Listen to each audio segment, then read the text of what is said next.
Welcome to Navigating the Vortex, a deep dive, big picture analysis of contemporary geopolitics and geoeconomics. Today, why Donald Trump has stopped some wars but is failing with Ukraine and Gaza.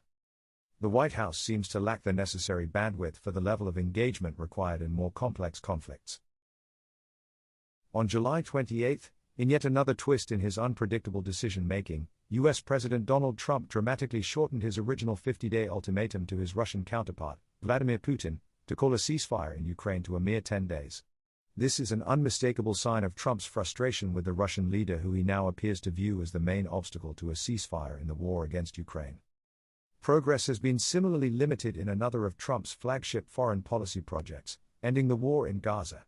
As a humanitarian catastrophe is engulfing the territory, Trump and some of his MAGA base have increasingly challenged Israeli narratives, denying that after almost 2 years of war many Gazans now face a real risk of starvation. Yet not all of Trump's efforts to stop violence in conflicts elsewhere in the world have been similarly futile. The Trump administration brokered a ceasefire deal between Rwanda and the Democratic Republic of Congo, DRC, which the two countries' foreign ministers signed in Washington on June 27. The U.S. president also claimed to be behind the ceasefire between India and Pakistan in May, after the two sides had engaged in several days of fierce combat after a terror attack in a tourist spot in Indian-administered Kashmir, in which 26 people were killed by a Pakistan-backed rebel group.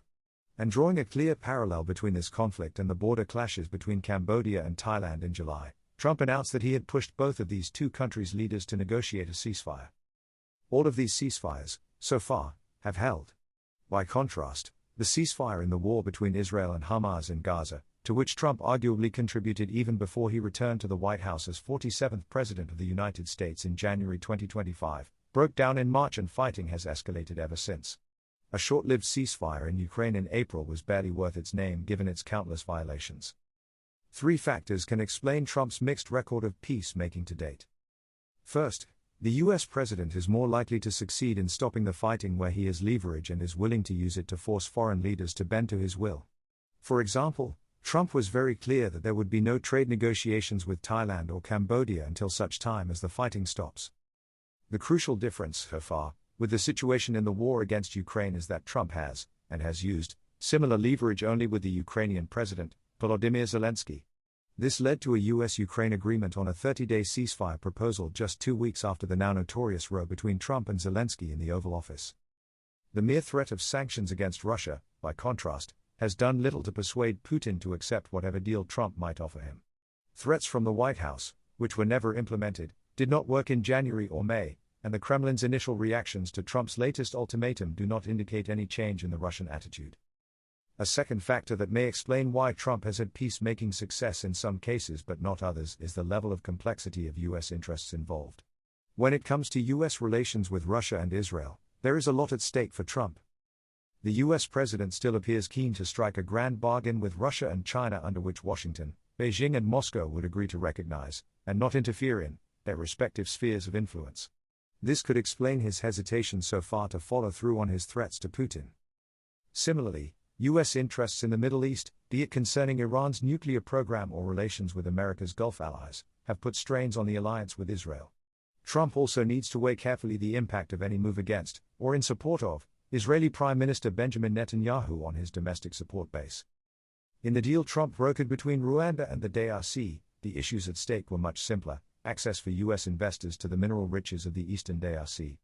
After Trump acknowledged just days into his second term that the conflict was a very serious problem, Congo's president, Félix Tshisekedi, offered the U.S. a deal on the minerals in exchange for pushing Rwanda to a deal to end the invasion and stop supporting proxy forces in the DRC. This leads to the third factor that has enabled Trump's peacemaking success so far: simpler solutions are easier to achieve. Thailand and Cambodia and India and Pakistan can go back to the status quo ante before their recent fighting started. That does not resolve any of the underlying issues in their conflicts but returns their relations to some form of non-violent stability. It is ultimately also in the interests of the conflict parties. They have had a chance to make their violent statements and reinforce what they will, and will not, tolerate from the other side. The required investment by an external mediator to end battles that have already achieved what the warring sides want and allows them to avoid further escalation is consequently quite limited. Getting to any kind of stability in Ukraine or the Middle East, by contrast, requires prolonged engagement and attention to detail. Both of these conflicts are at a stage in which a return to the status quo ante is not in the interests of the belligerents or their external backers. Nudging the warring parties along on the path to agreement, therefore, requires a well-designed process, which is absent in Ukraine and struggling in relation to Gaza. Trump's foreign policy is ambitious but under-resourced. There have been severe personnel and funding cuts. The U.S. Secretary of State, Marco Rubio, currently performs multiple roles, and Trump tends to use personal envoys with at best limited foreign policy expertise, while simultaneously insisting that he makes all the final decisions himself. Given the complexity and protracted nature of the wars in Ukraine and the Middle East, there is also the temptation to divert already scarce resources further and go after presumably easier ceasefire deals in Sudan and Myanmar. Ultimately, the White House therefore simply may not have the bandwidth for the level of engagement that would be necessary to get to a deal in Ukraine and the Middle East. This is a self-inflicted opportunity lost, not only for the United States but also for the long-suffering people of Ukraine and the Middle East.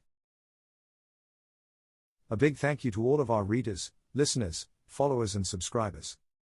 Signing up to the newsletter is the best way to make sure you don't miss out on anything, and you'll get our newsletter and podcast delivered straight to your inbox wherever you are in the world. Importantly, you'll also be able to read the full written version of all of our pieces, which gives all of the background links to the information we cite in case you want to dive deeper and, like us, like to look at primary sources and check your facts. You can register for free at navigatingthevortex.com. You can also subscribe for subscriber-only access to comments and chats and other special subscriber-only benefits. You can find all these details in the podcast show notes as well. We hope you'll share Navigating the Vortex with anyone you think might find it of interest. If you like the show, please consider rating and reviewing us on Apple Podcasts or wherever you are listening.